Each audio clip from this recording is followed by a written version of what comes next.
Aujourd'hui aussi, on va se pencher un peu sur ce qui se passe au Bangladesh. Alors bon, ça va être une vidéo, je pense, assez rapide.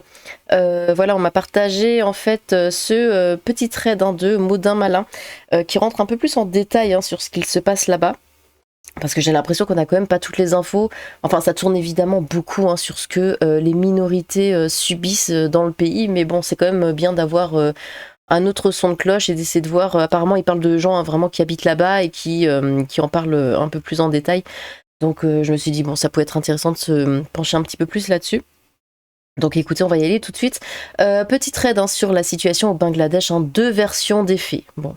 Un de mes abonnés qui a passé 4 ans au Bangladesh dans une ONG a contacté plusieurs de ses connaissances sur place. Au Bangladesh, il y a deux partis principaux, le BNP de Khaleda Zia et l'AL ou l'AL, je sais pas, de Sheikh Hasina. Toutes les deux filles de héros de l'indépendance. Donc Sheikh Hasina, je crois que c'est elle qui a été virée. Le BNP a pour allié historique le Jamaat al-Islami, parti salafiste. Les violences des dernières semaines sont dues à la règle des postes gouvernementaux réservés en partie aux descendants des héros de la Révolution. Ça, c'est la version officielle, oui, et c'est aussi ce dont on avait parlé dans ma vidéo. Beaucoup de médias s'arrêtent là. Cependant, de très nombreuses personnes mentionnent des violences de la part de la majorité islamique envers les minorités hindoues et chrétiennes. Bah ça aussi, on le voit tout le temps. Voici deux conversations qu'il a pu avoir avec ses contacts sur place, deux salles, deux ambiances. Le premier est un musulman, il ne dément pas la véracité des photos de cadavres qui circulent, mais il dément catégoriquement que les hindous ont été attaqués. Ah, selon lui, ce sont de vieilles photos et vidéos qui circulent. D'accord. Il n'empêche que du coup, ça s'est quand même passé, mais soit. Le deuxième est un membre de la communauté chrétienne, et là c'est un tout autre son de cloche, il est catégorique, les minorités sont prises pour cible dans tout le Bangladesh. Bon, rien que de dire ça, j'ai envie de dire c'est comme d'habitude, chaque fois ça minimise ou ça dit que c'est pas vrai. Les maisons et les entreprises des hindous en particulier sont saccagées, volées, vandalisées, etc. Il mentionne plusieurs morts et une situation qui s'aggrave. Il y aurait des morts dans la police, il parle de 24 morts dans un incendie. Et il mentionne plusieurs milliers de morts dans tout le pays.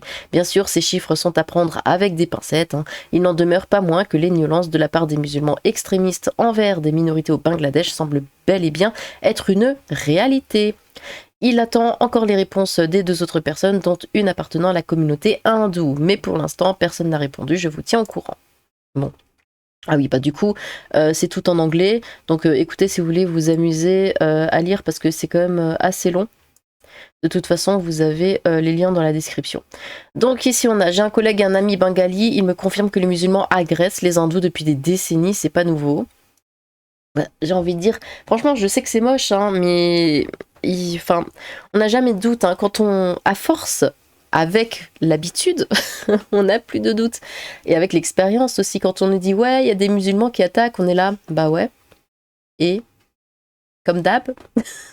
C'est vrai que c'est ça, et du coup quand les musulmans disent oui mais non c'est pas vrai parce qu'ils le font à chaque fois alors que bon c'est complètement des mensonges, on n'y croit plus. Même s'ils avaient raison, on n'y croit plus. C'est comme le garçon qui crie au loup.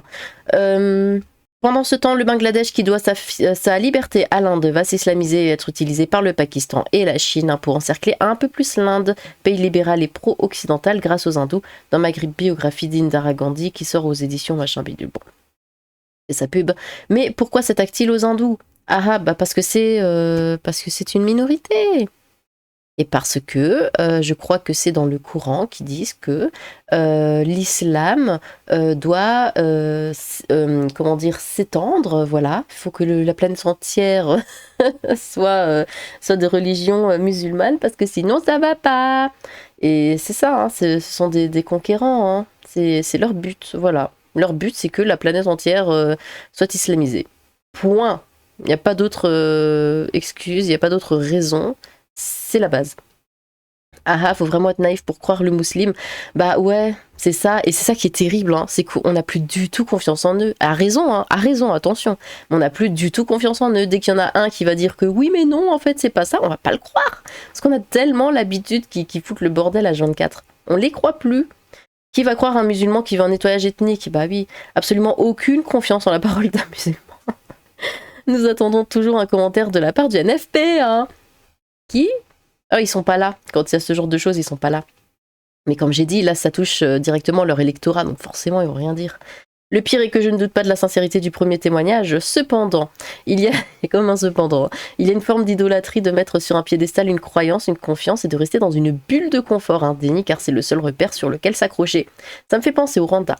Merci pour votre travail d'information, inspecteur Maudin. Merci. Déjà heureux que le musulman n'ait pas accusé les sionistes ou les nazistes de montrer de fausses images.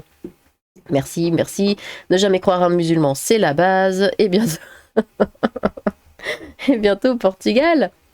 Les musulmans ont généralement une logique clanique, hein. Ils défendent d'abord leur tribu, peu importe la réalité des faits. Une fois qu'on a compris ça, on a tout compris. Ah mais c'est totalement ça. Bon. Bah écoutez, voilà, j'ai dit, hein, c'était une vidéo assez rapide, mais au moins c'était pour faire un petit point et puis pour rappeler un petit peu les faits aussi, hein, parce que bon... Eh bien, n'hésitez pas à vous exprimer dans les commentaires. Dites-moi, hein, c'est vraiment si vous y croyez, hein, aux deux, pour l'instant aux deux témoignages. N'hésitez pas à vous exprimer. J'ai hâte de vous lire. Sur ce, tchou!